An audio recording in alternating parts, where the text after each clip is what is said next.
Assalamualaikum warahmatullahi wabarakatuh. Apa kabar teman-teman?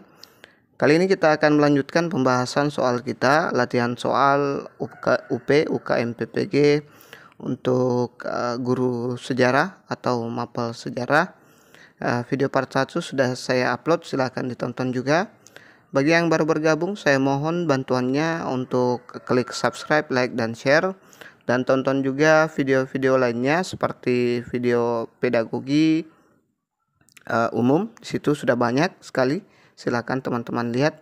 Dan juga soal sosial kepribadian ya. Di situ juga sudah banyak, silakan buka di playlist.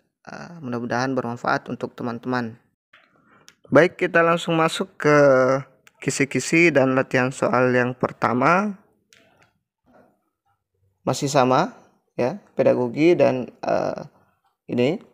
Kemudian indikator esensial, menganalisis karakteristik siswa dalam penyusunan RPP. Kita lihat soalnya. Salah satu prinsip dari penyusunan RPP adalah A. Memperhatikan kemampuan awal peserta didik. B. Mendorong partisipasi aktif peserta didik. C. Mengembangkan budaya tanggap teknologi. D. Memberikan umpan balik dan kerjasama.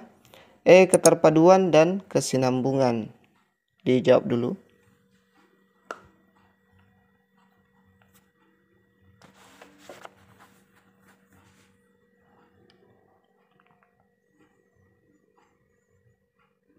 Jadi jawabannya ada di option B, mendorong partisipasi aktif peserta didik.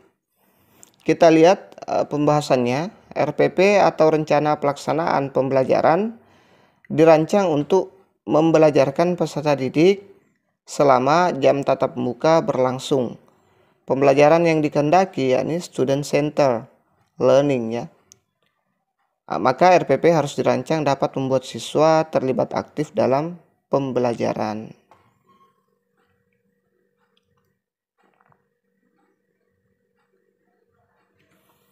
Kita lanjut ke kisi-kisi dan soal berikutnya, masih sama kompetensinya, capaian pembelajaran juga masih sama. Indikator esensial, menyusun RPP sesuai dengan silabus mata pelajaran sejarah ya. Kita lihat soalnya. Rencana pembelajaran yang dirancang guru yakni terdapat aktivitas setiap kelompok menyelidiki suatu topik untuk diteliti. Contoh topik yang diangkat misalnya kehidupan jamak praaksara. Kegiatan selanjutnya yang harus dilakukan siswa yaitu A. Siswa mendengarkan dan menguraikan kembali gagasan yang diberikan oleh guru dari kelompok lain. B. Siswa menjawab pertanyaan yang diajukan guru dan menulis pada kertas yang telah diberikan kepada masing-masing kelompok. C. Siswa dalam setiap kelompok berusaha mengumpulkan dan mengevaluasi data, kemudian mensintesiskannya dalam bentuk laporan akhir kelompok. D. Siswa bekerja sama dalam kelompok untuk merumuskan satu pendapat umum yang mewakili kelompoknya. E. Siswa sebagai anggota kelompok harus diberi tugas masing-masing dalam proses pembuatan produk kelompoknya. Coba dijawab dulu.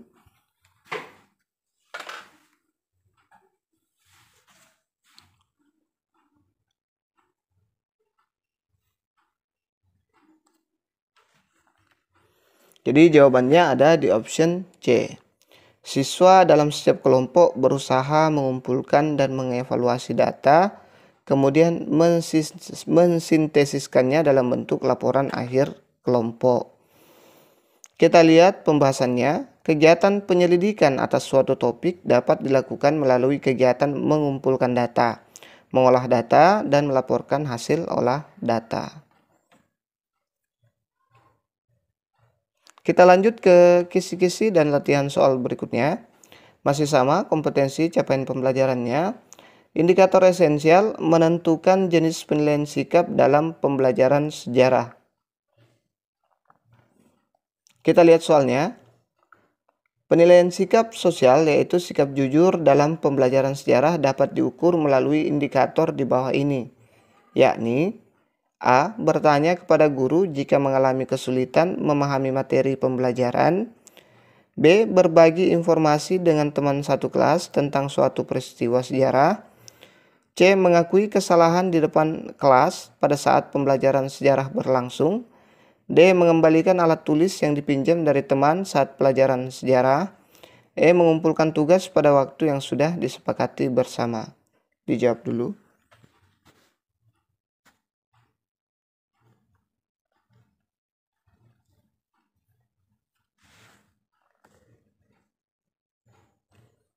Jadi jawabannya ada di option A. Bertanya kepada guru jika mengalami kesulitan memahami materi pembelajaran.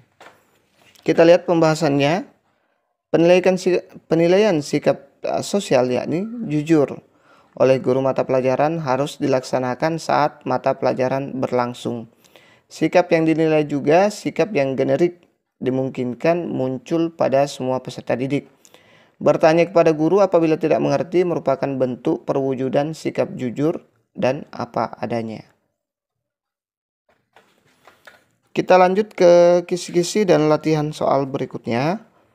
Kompetensi masih sama, capaian pembelajaran sama juga. Kemudian indikator esensial menentukan jenis penilaian keterampilan dalam pembelajaran sejarah. Kita lihat soalnya. Dalam memilih teknik penilaian, guru merancang teknik penilaian sesuai dengan indikator pembelajaran. Bila indikator berkaitan dengan pemahaman konsep, maka teknik penilaian yang tepat yaitu berupa A. Tes lisan dan tes tulis. B. Kerja secara berkelompok. C. Kemampuan sikap. D. Kerja individual. E. Portofolio. Dijawab dulu.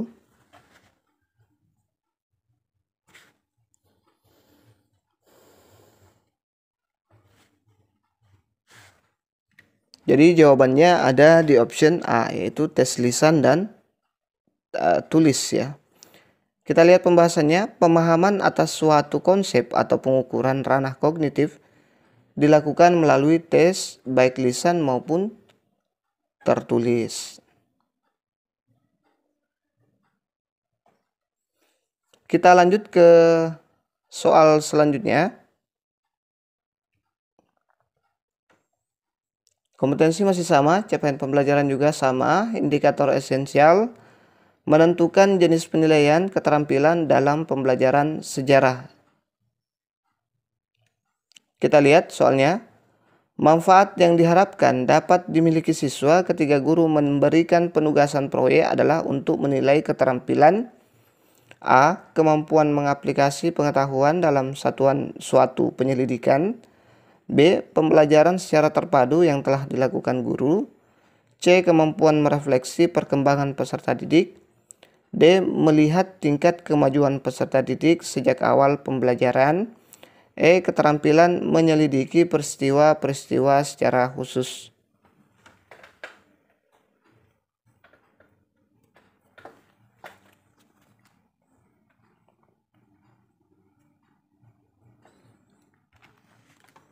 Jadi jawabannya adalah A ya, kemampuan mengaplikasi pengetahuan dalam suatu penyelidikan. Kita lihat pembahasannya. Proyek tertentu melatih peserta didik melakukan penelitian sederhana. Peserta didik akan terbiasa untuk melakukan penyelidikan atau penelitian. Kita lanjut ke kisi-kisi dan soal berikutnya.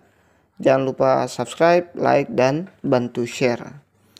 Kompetensi pedagogi, capaian pembelajaran masih sama dua-duanya. Indikator esensial menganalisis arti penting penilaian otentik dalam pembelajaran sejarah. Kita lihat soalnya. Salah satu prinsip dalam melaksanakan penilaian otentik adalah A. Memperbaiki perilaku siswa agar sesuai dengan penguatan nilai-nilai karakter. B. Memperkaya siswa dengan soal-soal latihan untuk menghadapi ujian akhir. C. Menjadikannya sebagai sarana supaya guru memiliki bank soal. D. Melakukan penilaian hasil belajar yang memungkinkan peserta didik untuk mendemonstrasikan pengetahuannya.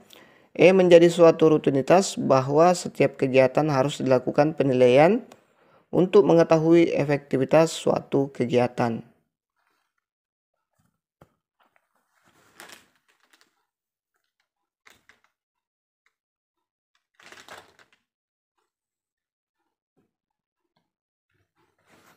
Jadi jawabannya ada di option D, melakukan penilaian hasil belajar yang memungkinkan peserta didik mendemonstrasikan pengetahuannya.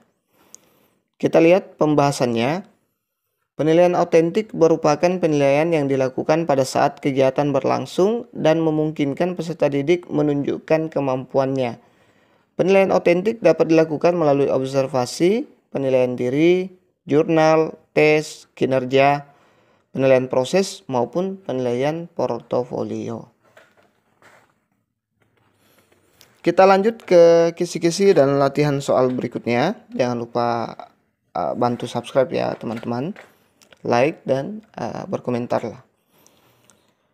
Kompetensi pedagogi masih sama, capaian pembelajaran juga masih sama, indikator esensial, menggunakan hasil penilaian untuk meningkatkan kualitas pembelajaran.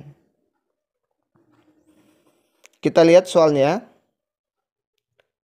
Hasil penilaian belajar siswa dapat dimanfaatkan oleh guru bimbingan dan konseling untuk A. Bahan pertimbangan untuk memberikan perlakuan sikap kepada siswa. B. Mengetahui apakah siswa yang mempunyai permasalahan dalam keluarga. C. Memberikan bimbingan kepada siswa dalam upaya meningkatkan kualitas pendidikan. D. Memberikan penghargaan atas capaian hasil belajar siswa. E. Mencari kelemahan siswa untuk dilaporkan kepada orang tua atau wali siswa. Dijawab dulu.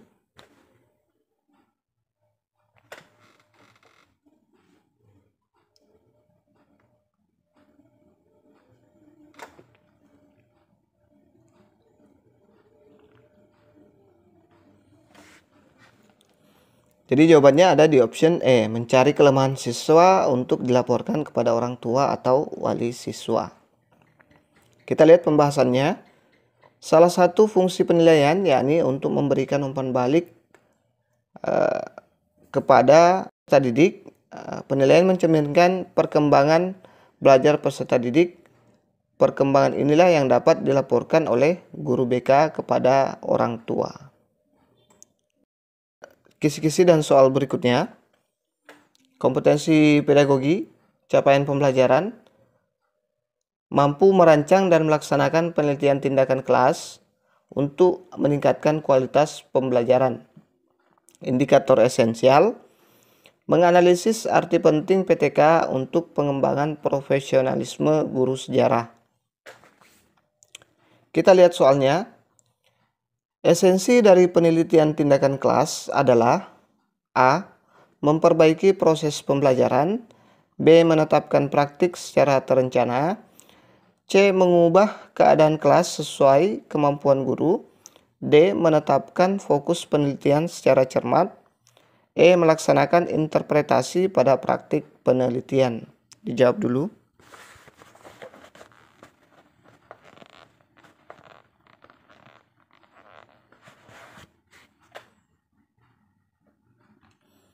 Jadi jawabannya adalah esensi dari penelitian tindakan kelas adalah memperbaiki proses pembelajaran ya.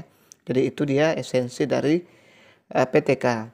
Penelitian tindakan kelas digunakan untuk memperbaiki proses pembelajaran, bukan untuk memperbaiki hasil belajar. Jadi yang diperbaiki itu adalah prosesnya ya. Bukan hasilnya.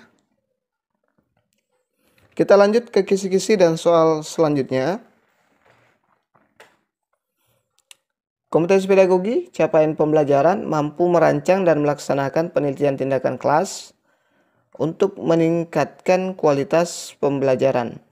Indikator esensial, mengidentifikasi permasalahan pembelajaran sejarah. Kita lihat soalnya. Masalah yang sulit dan sering dilupakan dalam pembelajaran sejarah yakni dalam A. Menjelaskan masalah-masalah dalam pembelajaran secara faktual. B. Membelajarkan konsep-konsep utama dalam sejarah. C. Membelajarkan materi sejarah secara kronologis dan sistematis dan tematis. D. Menganalisis materi metakognitif. E. Membelajarkan nilai dalam setiap peristiwa sejarah. Dijawab dulu.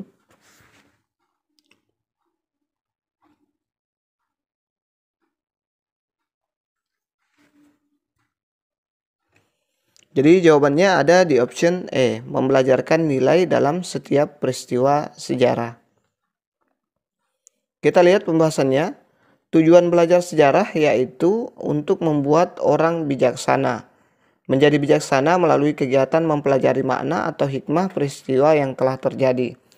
Pembelajaran sejarah masih berorientasi pada penguasaan materi dan mengabaikan nilai atau makna atau hikmah dari peristiwa masa lampau.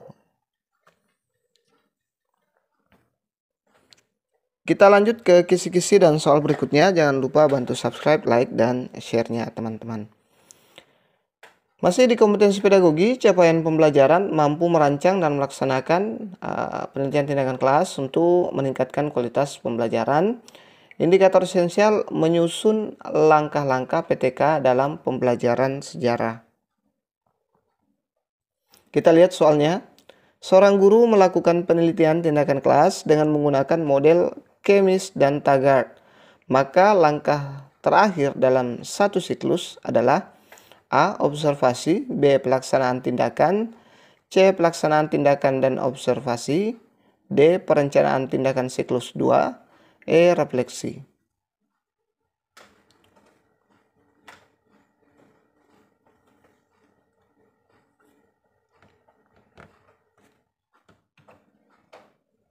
Jadi jawaban yang tepat adalah refleksi ya. Tahapan penelitian kelas Chemis dan Taggart yakni plan, act, and observe. Yang terakhir adalah reflect atau refleksi ya. Perencanaan, tindakan, kemudian observasi dan refleksi. Kita lanjut. Oh, ternyata sudah habis. Itu saja dulu yang sempat kita share pada kesempatan kali ini. Mudah-mudahan bermanfaat untuk teman-teman. Mudah-mudahan dimudahkan semua ujiannya nanti diluluskan. Amin. Terima kasih sudah menonton. Terima kasih sudah subscribe dan like-nya. Terima kasih komentarnya. Assalamualaikum warahmatullahi wabarakatuh. Insyaallah kita akan lanjut nanti di profesional ya.